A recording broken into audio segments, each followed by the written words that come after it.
CRD college engineering CRR college of engineering, అలాగే Eluru college of engineering, Narayana junior, Chaitanya junior, Reddy women's college, saint Theresa college వచ్చిన విద్యార్థులందరికీ మనస్ఫూర్తిగా నేను మీకు శుభాభినందనలు, స్వాగతం తెలియజేస్తాను జనసేన పార్టీ తరఫు నుంచి. మీ కాలేజెస్ లేవు మీకు ఈరోజు, స్కూల్ లేదు, కాలేజ్ లేదు మీకు.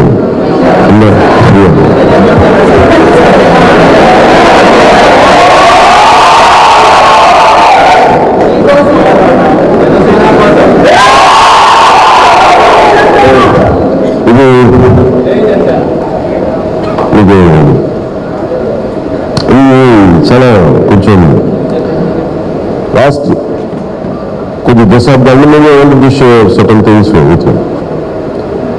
దీని వెనుక చాలా మంది అనుకోవచ్చు నాకు ముఖ్యమంత్రి అవ్వాలని ఆశ కానీ, లేదంటే ప్రభుత్వాన్ని స్థాపించాలని ఆశ కానీ, వీటన్నిటికంటే కూడా చాలా బలమైన సమాజంలో మార్పు రావాలని కోరుకున్నాను చిన్నప్పటి నుంచి. చాలా కోయిన్సిడెంట్గా మొన్న నా స్కూల్లో నా పాఠాలు నేర్పుకున్న టీచర్స్ కూడా కలవడం జరిగింది. సో విద్యార్థి దశ చాలా బలమైన దశ. నాకు ఏ పాఠాలైతే నేర్పించారో అవి నేను డిగ్రీలు చదవలేక కాదు, పాస్ అవ్వలేక కాదు, నాకేమిచ్చిందంటే భగత్ సింగ్ గురించి పాఠం చెప్తారు. నేను చిన్నప్పుడు పూర్వం జోషువా గురించి తిరుపతి పాఠం చెప్తారు. ఈ పాఠాలు చూసి వాస్తవంగా రియల్ లైఫ్ అలాగే విలువలు ఉంటాయి అనుకుంటాం. నా బయటకు కనిపించే కాన్ఫ్లిక్ట్ ఉండేది. బయటకు వస్తే మన నా చిన్నప్పుడు రాజకీయ వ్యవస్థలు చాలా బలంగా ఉంటుంది అనుకున్నాను. అందరూ ఇలాంటి విలువలు చేసి ఉంటే నేను చాలా డిసప్పాయింట్ అయిపోయాను బయటకు వచ్చి. మన పాఠాల్లోనే స్వాతంత్ర సమయంలో ఎలా త్యాగం చేశారు, గాంధీ గారు ఎలా చేశారు, అంబేద్కర్ గారు ఎలా చేశారంటే దీని గురించి మాట్లాడే రాజకీయ వ్యవస్థ మటుకు వాళ్ళకు నాకు టెన్నిస్ క్లబ్లో బూట్ అయితే అనిపించేవాళ్ళు. నాకు అర్థమయ్యేది కాదు. ఇక్కడ మద్యపాన నిషేధం గురించి మాట్లాడతారు, ఇది నేను ఏమనుకుంటానంటే ఆ విలువలేదో మీకు విధుల్ని మీరు పాటించే విలువలు మాట్లాడండి, పాటించలేని విలువలు మాట్లాడద్దు. నేను ఇవన్నీ ఇష్యూస్ కాదు కానీ నాకు రాను రాను ఈరోజు నేను కొత్తగా యాక్టివ్ అయిన పాలిటిక్స్ రాను. ప్రతి మనిషి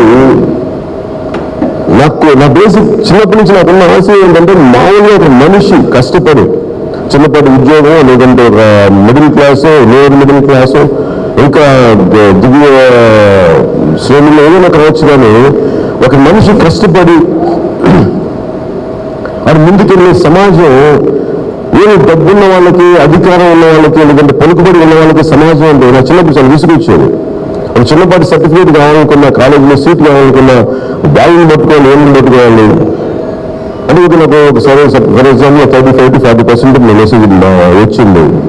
నేను ఎదగాలంటే ఏం చేయాలనేది నాకు కనిపించేది కాదు. సో నాకు నిజంగా విసుగొచ్చింది కాలేజీ చదివిన మీద. బాగా చదివేవాడు, విసుగొచ్చింది. నేను ఏంటంటే స్వయంగా చదువుకోవడం ప్రారంభించాను. టీచర్లు అయితే మాట్లాడేవాడిని కానీ ఒక ఇంటర్మీడియట్కి వచ్చాక నాకు అర్థం కాదండి చదువుని, టీచర్లు చెప్పే చదువు నాకు అక్కడ అర్థం కావట్లేదు. ప్రతిసారి నాకు ఏమనిపించిన రోల్ మోడల్స్ గుండాలు అయిపోయారు. ఎవరైతే పలుకుబడి ఉంటుందో, ఎవరైతే గుండాగర్ది చేయగలడో వాడు అందరూ భయపడుతున్నారు. వాటి మాట సమాజం ఉంటా ఉంది. ఇది నా చిన్నప్పటి నుంచి ఉన్నది. మన హార్వర్డ్లో కూడా ఒకసారి వెళ్ళినప్పుడు చాలా చిన్న ఇన్సిడెంట్ జరిగింది. ఒకసారి మా ఇంట్లో మా అక్క 16-17 ఇంటర్ చదువుతా ఉంది. అక్క నేను స్కూల్లో ఉన్నాను.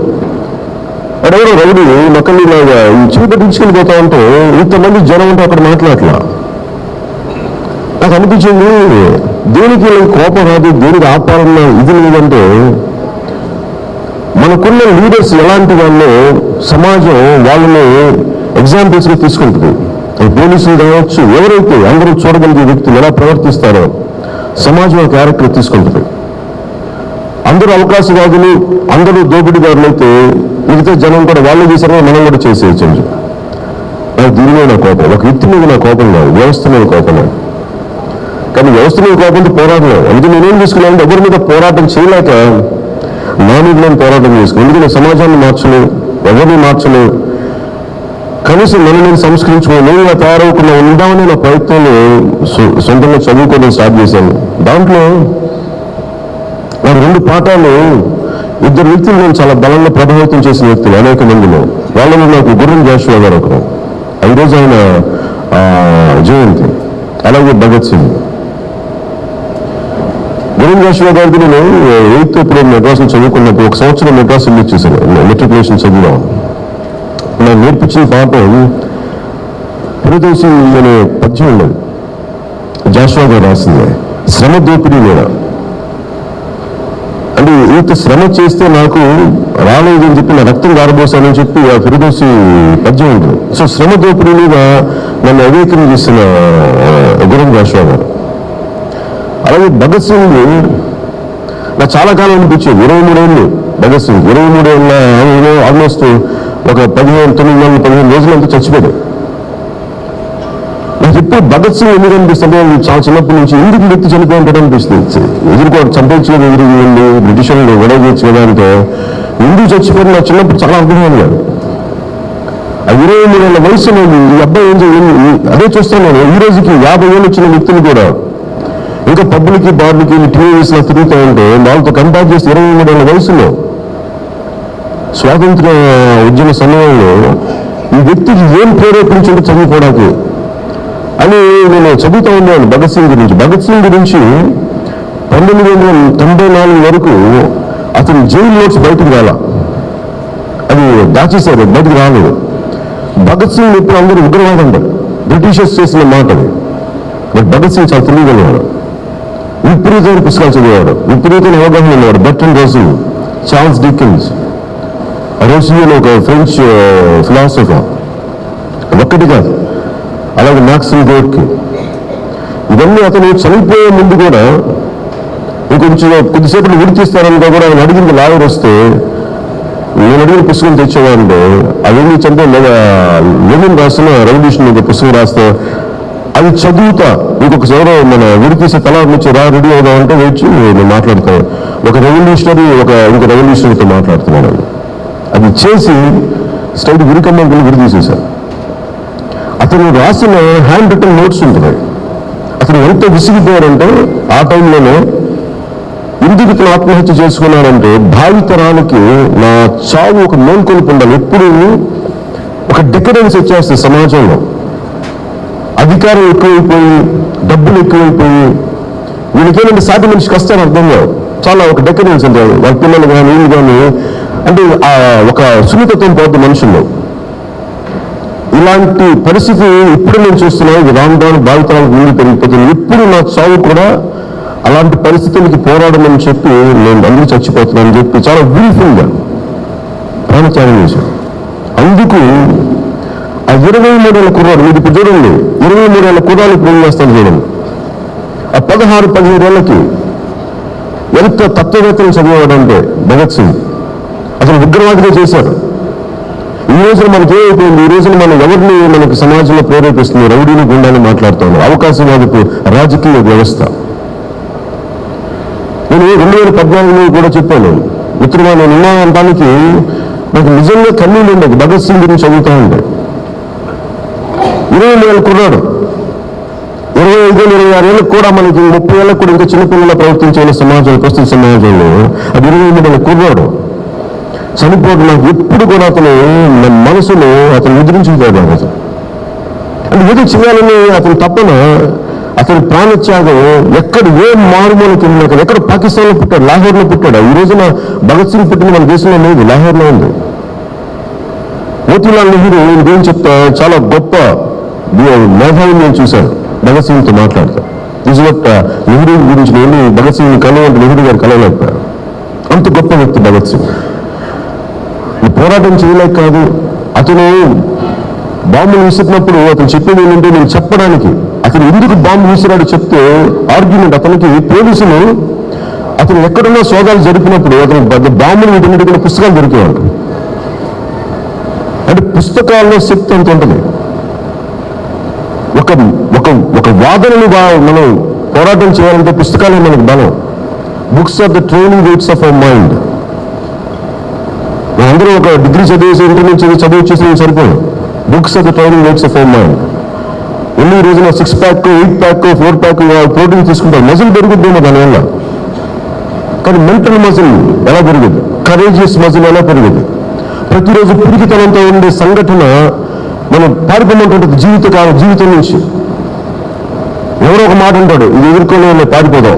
అలా పారిపోయే కొద్దీ పిరికితనం ఎక్కువ అవుద్ది, ఎదుర్కొనే కొద్దీ ధైర్యం ఎక్కువ అవుతుంది. భగత్ సింగ్ త్యాగం మనకు నేర్పించేది ఆత్మధైర్యంతో ముందుకెళ్ళమని, అన్యాయాన్ని ఎదుర్కోవాలి. అది భగత్ సింగ్ జయంతి చెప్పేది మనకి. మీకు నేను పాటించింది మీకు ఎప్పుడు మాట్లాడను. నేను భగత్ సింగ్ విద్యార్థి విభాగం ఎందుకు పెట్టానంటే, ఏదైనా పెట్టుకోవచ్చు స్ఫూర్తి. ఒకసారి ఏ వ్యక్తిని పెట్టుకుంటామో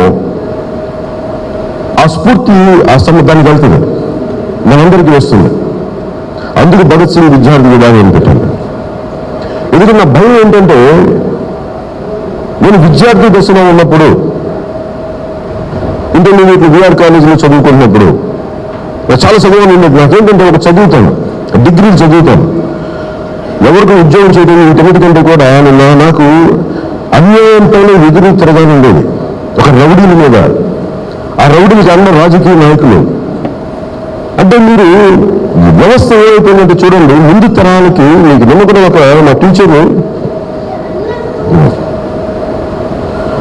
మా టీచర్ కూడా ఒక చిన్న కవితలో మనకి 6th లోనే 7th లోనే ఒక పాట ఉండేది.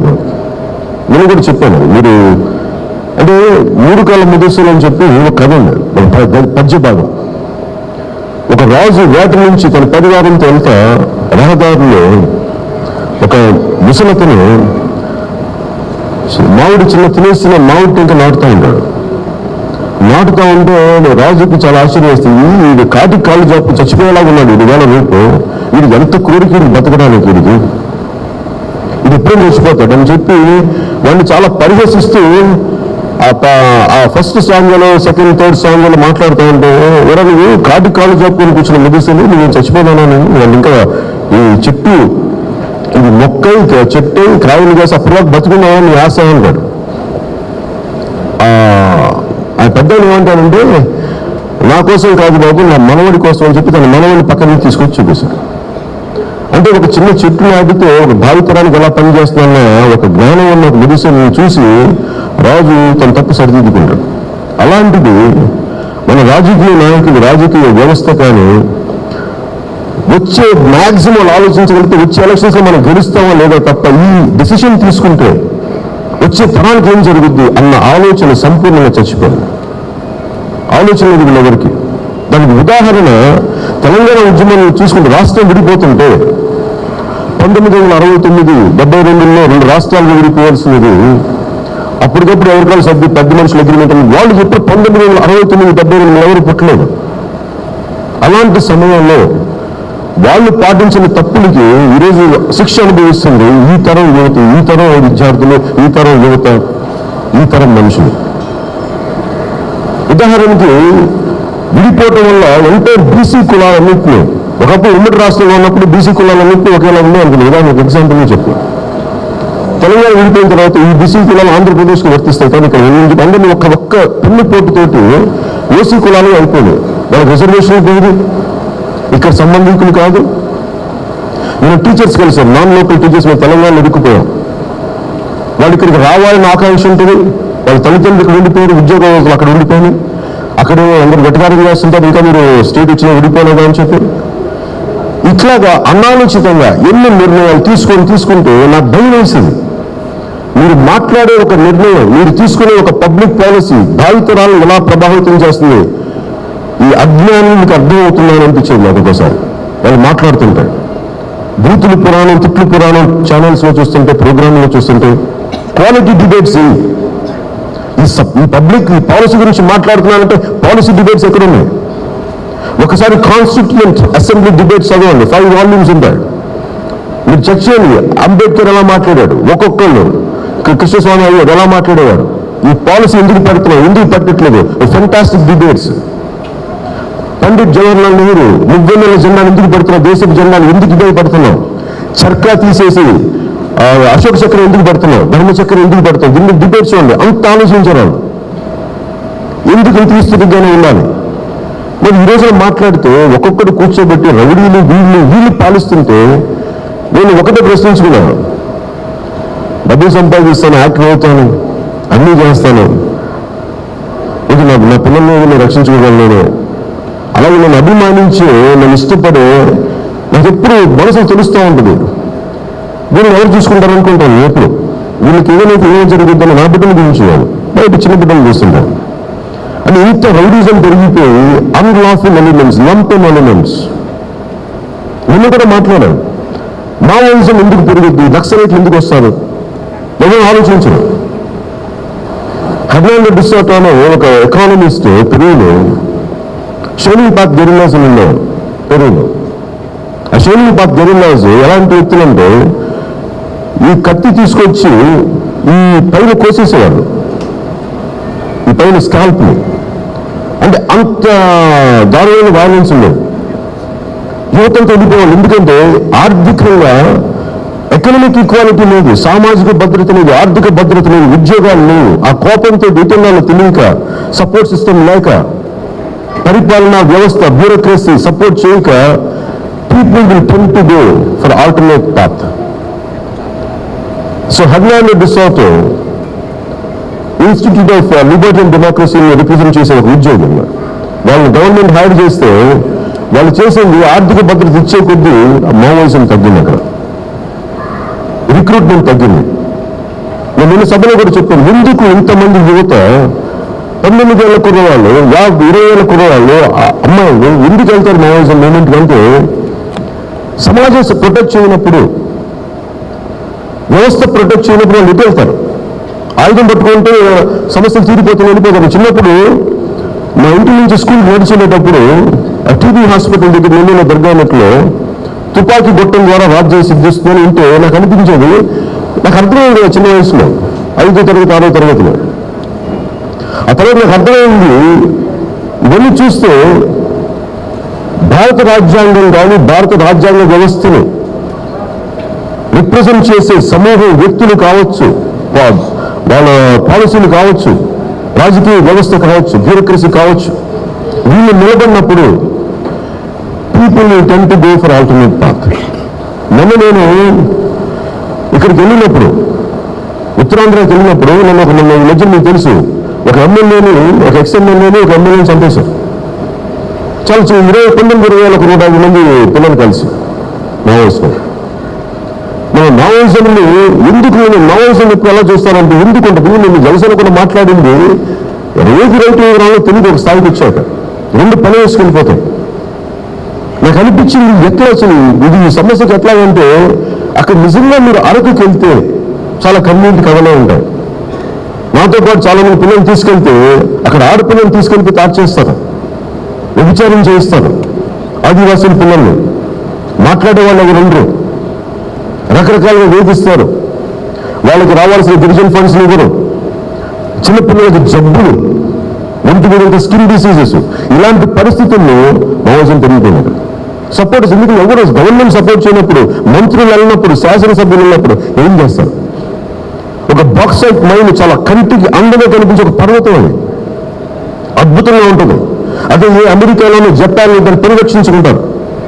కానీ ఇక్కడ ఒక కంపెనీకి అమ్మేస్తే తెలుగుదేశం పార్టీ సపోజ్ ఉదాహరణకి ప్రతిపక్షం ఉన్నప్పుడు దాన్ని వ్యతిరేకిస్తుంది, అధికారంలోకి వచ్చాక మళ్ళీ దాన్ని ఇచ్చేస్తూ ఉంటారు. ఈ ద్వంద్వ విధానాల ద్వారా ఎవరు నిలబడతారు తెలియక ఈవెన్చువల్గా మనుషులు ఆల్టర్నేట్ పాత్ని ఆశ్రయిస్తారు. ఇది ఇలా పిచ్చి తిరిగిపోతే ఒక 10-15 సంవత్సరాల తర్వాత ఎవరిని ఎందుకు కొట్టుకున్నారో తెలియదు. అన్ని రకాలుగా ముక్కలు ఎదిరిపోయింటుంది సమాజం.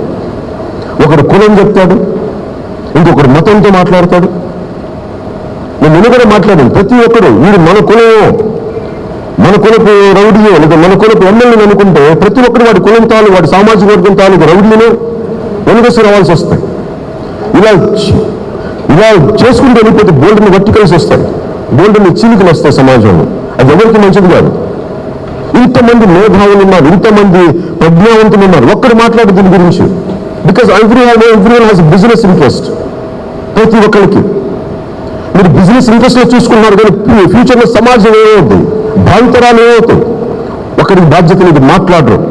లోపల నుంచి కోపాలు రావు, సర్దుకెళ్ళిపోతారు డబ్బులకి. ఇది విసుగు నాకు. దీనికోసం ఆయుధాలు పట్టలేం, దీనికోసం మనం హింస మార్గం పట్టలేం, కానీ బలంగా ఎదుర్కోవాల్సి వస్తుంది. ఇది నాకు విసుగుతోటి నేను గెలుస్తాను, ముఖ్యమంత్రి అవుతాను, ఇది నాకు సెకండరీ. నా కాంశీరామ్ గారు ఒక్కడే సైకిల్ వేసుకుని వెళ్ళేవాడు మొత్తం తిరిగి ఉత్తరప్రదేశ్ ఇలాంటి ఒక పార్లమెంట్ గవర్నమెంట్ ఎస్టాబ్లిష్ చేశాను. నేను చెప్పేది ఇట్లాగా నేను కూడా ఏం చేస్తాను, గెలుస్తాను మీరందరూ అనుకోవచ్చు. పర్సంటేజ్ ముఖ్యం కాదు. నేను ఇంతమంది యువతను దయచేసి ఆలోచించమని నా కోరిక. ఎందుకంటే మీరు కూడా ఒక కులమో, ఒక మతమో, ఒక ప్రాంతమో పడిపోతే మీరు కూడా వీళ్ళకి వాళ్ళు గెలిచిన వాళ్ళు అవుతారు. I want you to go beyond caste, beyond creed, beyond community, beyond religion, beyond region. Stick to humanity, stick to values, stick to constitutional values. మీరు ఆలోచించాల్సింది కూడా 2 కులాలు ఉంటాయి, 2 మతాలు ఉంటాయి. ఒకటి దోపిడీ చేసే కులం, ఒకటి దోపిడీ చేయబడే కులం. మీరందరినీ వివరించి చూడండి. ఎవరు చెప్పింది వినకండి. నేను చెప్పినా కానీ ఎంతో అనాలిసిస్ చేయండి, పాటించండి. ఎందుకంటే నేను అన్నిటికీ రాజకీయాలకు అన్నిటికీ తెగించి వచ్చాను.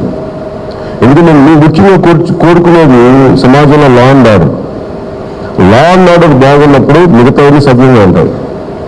లా అండ్ ఆర్డర్లో నా మనిషి, నా కులమో, నా ప్రాంతం వెనకేసుకొస్తే మటుకు లా అండ్ ఆర్డర్ ఛిద్రమైపోయింది. అందుకని నాకు భయాలు ఏంటంటే ఇవన్నీ కూర్చొని సరికొత్త అకౌంటబిలిటీ ఉన్న రాజకీయ వ్యవస్థ రావాలి. అందుకు జనసేన పార్టీని నేను స్థాపించాను. నిజంగా వ్యక్తిగతంగా పొలిటికల్గా ఎదగాలంటే నాకు ఎంపీలో ఎమ్మెల్యే నాకు చాలా తెలుసు. నాకు దేశ ప్రధానమంత్రి గారు తెలుసు, ఆయనతో మాట్లాడగలను. కానీ నేను ఎందుకు ఇవన్నీ తీసుకోవాలంటే నాకు కావాల్సింది అందరికీ బాగు కాదు, నా ఒక్కడి బాగు కాదు, నా కుటుంబం బాగు కాదు. అంటే వీటన్నిటిని దృష్టిలో పెట్టుకొని చాలా సుదీర్ఘమైన పోరాటం సిద్ధమయ్యాను. నేను 40 సంవత్సరాలు ఎందుకు మాట్లాడతానంటే 40 సంవత్సరాలు పరిపూర్ణం. నేను మాట్లాడుతూ ఎలక్షన్లో కూర్చొని ముఖ్యమంత్రి అవడానికి 40 సంవత్సరాలు కాదు, ఒక మార్పు తీసుకురావడానికి, ఒక బలమైన వ్యవస్థ తీసుకురావడానికి. ఉదాహరణకి మనకి నిర్భయ యాక్ట్ రావడానికి 40 సంవత్సరాలు ఎందుకు పెట్టింది మీకు రావడానికి? ఎన్ఫోర్స్ చేసేవాళ్ళు లేరు, మాట్లాడేవాళ్ళు లేరు. అంటే ఢిల్లీలో జరిగితే తప్ప వాళ్ళెవరికి మనసులోకి వెళ్ళా, తప్పకపోతే మా ఇంటి ముందుకు వచ్చి పడి రెస్పాండ్ అయ్యారు. అలా ప్రతి చట్టం. అందుకని మిమ్మల్ని కోరుకునేది కూడా ఈ విద్యార్థి విభాగం అనేది I want to be with lot of ideals and values. ఇంకో కులాలను ఇంకోళ్ళలో దూషించడానికో లేదంటే ఇంకో మతాన్ని తగ్గించడానికో కాదు. అందుకని దీనికి సింబాలిక్గా ఏం పెట్టుకున్నానంటే భగత్ సింగ్ ఎందుకు పెట్టుకున్నాడు? Bhagat Singh is a socialist. Bhagat Singh great philosopher. మన దేశస్తుడు కాదు, లాహోర్లో పుట్టిన, అఖండ భారతంలో పుట్టిన. అందుకనే నేను మనస్ఫూర్తిగా దీంట్లో, ఎందుకంటే స్టూడెంట్ లీడర్స్ ఈ మధ్యన అందరూ అంటారు లీడర్స్ ఎందుకు మీరు ఆ పార్టీ ఆర్గనైజేషన్ ఎందుకు నిర్మించట్లేదు అంటే క్వాలిటీ ఆఫ్ పీపుల్ ఎక్కడ ఉన్నారు? విద్యార్థి దశలోనే ఉద్యమాలు చేసి విద్యార్థి దశలోనే నా స్కూల్లో డిబేట్స్ ఉన్నాయి, పార్లమెంటరీ మాక్ డిబేట్స్ ఉన్నాయి నా స్కూల్లో. నేను చూసేవాడిని, ఎక్కువ పాల్గొనేవాడిని కాదు. కానీ అసలు అలాగా విద్యార్థి దశలోనే ఉద్యమాలకు కానీ లేదంటే ఒక పోరాటంగా ఆలోచించగలిగే రాజకీయ చైతన్యం లేకపోతే ఎంతసేపు కూర్చోబెట్టి ఈ రోజున ప్రపంచం ఏమైపోయింది? టెలిఫోన్లో ఫోటోగ్రఫీ వచ్చేసే పరిస్థితికి వెళ్ళిపోయింది.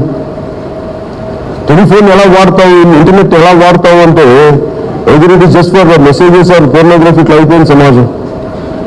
దీనివల్ల ఇంకా క్రైమ్ పెరిగిపోయింది.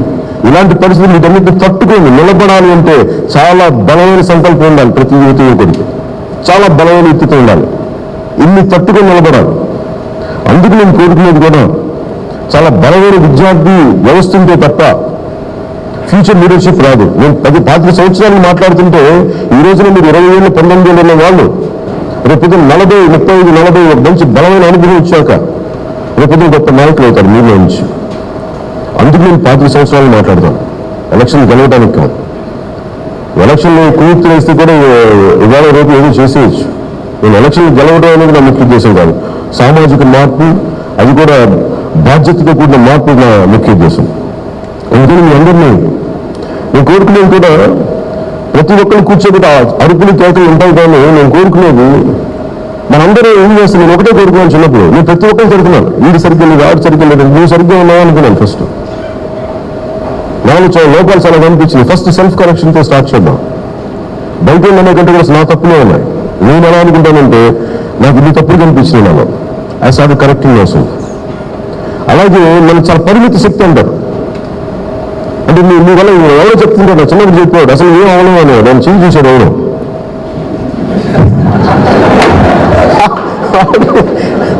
నేను అడగలా, చూసి చెప్తాడు వీళ్ళన్నా యాక్ట్ ఉందా కూర్చోండి టైపు చిన్నాను. నేను అడగకుండా చేంజ్ చేసి నువ్వు ఎందుకు పనికిరాని వాడు అవుతావు ఇలా చెప్పాడు. నువ్వు ఎందుకు పనికిరాని మన వాళ్ళు మాట్లాడుతున్నా అసలు నేను అడిగాను బాబు, నువ్వే తిట్టి నిజంటే నాకు నిజంగా అనిపించింది. అసలు వీడెవరు నాకు నేను ఏమవుతాను చెప్పడానికి వీడెవడు అనుకున్నాను. అదే నేను ఎంత అనుకుంటే నేను అంత అవుతాను, నువ్వెవడు చెప్పడానికి, అది ప్రూవ్ చేయడం నేను ఏమైనా యాక్చువల్గా చెప్పానండి. నాకు ఇంత చిరాకు వచ్చింది. 16-17 ఎలా ఉంటుంది, మనం అసలు ఒక తరంగంలో ఉంటుంది. ప్రపంచం అంతా మనం పిండేయచ్చు అనిపిస్తుంది.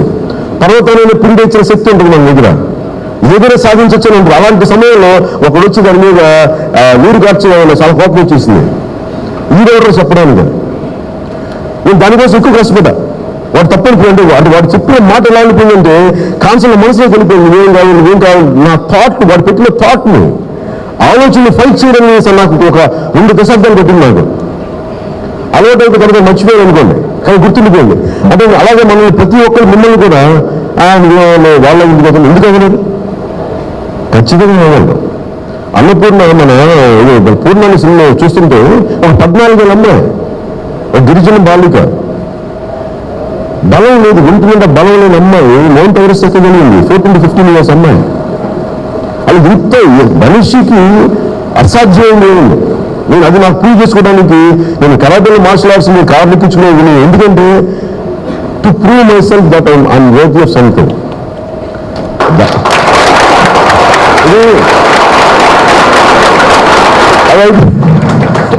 అంటే అది ఎందుకు చేశారంటే ఏదో నాకు ఏమైంది ఇంకా బలహీన ఇలా చేయించుకుని ఎలా కాన్సెప్ట్ చేస్తాం. అలాగే ఎక్కువ వీడియోలు మాట్లాడేస్తారు.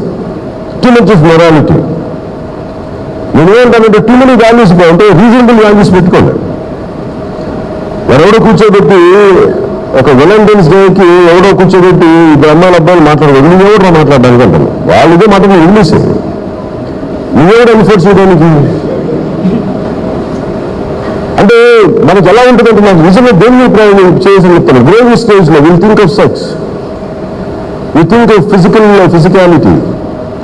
మన శరీరంలో మార్పులు వస్తూ ఉంటాయి, మనసులో మార్పులు వస్తూ ఉంటాయి. వీటిని అధిగమించాలి. చాలా కష్టమైన ప్రక్రియ అది, ఏజ్ అది.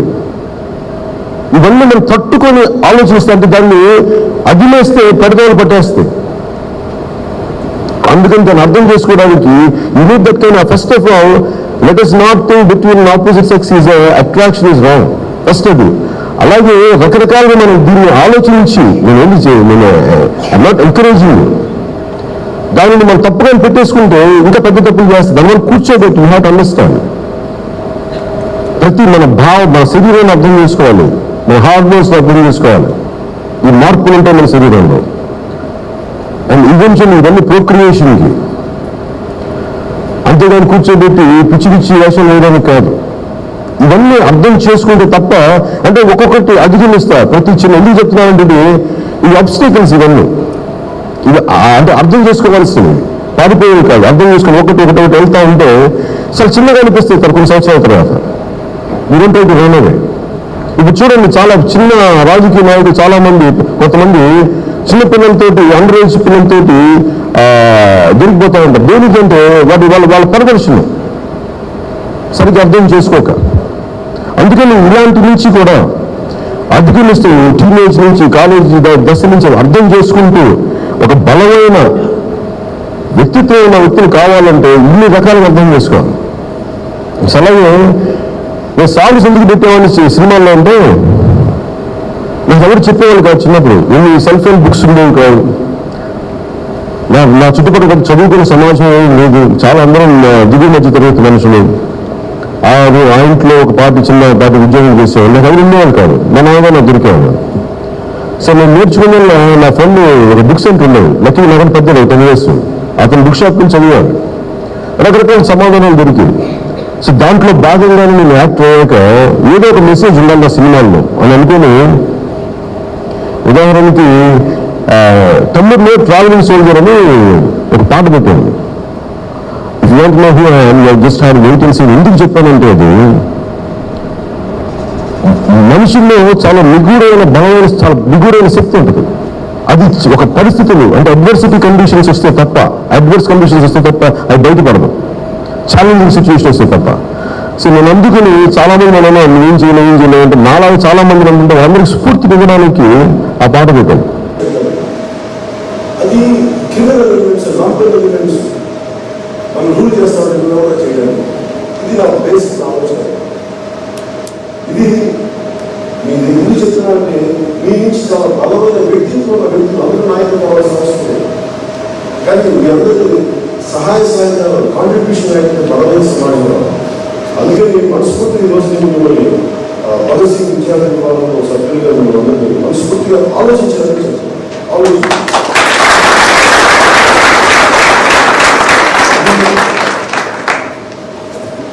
ఎందుకంటే అలాగే ఈ ఓట్స్ కూడా మీరు రిజిస్టర్ చేయించుకొని జనసేనకి అనుభవం ఉద్దేశం. నా ఉద్దేశం ఏంటంటే మీరు I want to be active in political process. నేను మీ జీవితాన్ని మీరు నిర్దేశించుకోండి, మీరు నిర్ణయించుకోండి, నేను ఎవరు నిర్ణయిస్తున్నాను మీరు ఆలోచించండి. అందుకే నేను ప్రజలకి దానికి ప్లీజ్ రిజిస్టర్ ఓట్లు తీసేస్తాను. నేను జనసేనకి ఏమని చెప్పండి, విద్యార్థులు అందరూ ఈ మెసేజ్ తీసుకోండి. జనసేన లెటర్ గట్టి ఓట్లు తీసుకోండి. చేసి చేయకపోతే ఏమైపోతుంటే వాళ్ళకి వాళ్ళు తెలిసిన వాళ్ళు అవినీతి కానీ ఆస్తిలో పక్షపాతం కానీ. అందుకే నేను దయచేసి ప్లీజ్ రిజిస్టర్ ఓట్స్. అలాగే ఒకసారి ఆయన జయంతి రోజులు భగత్ సింగ్ గారి జయంతి రోజు ఒకసారి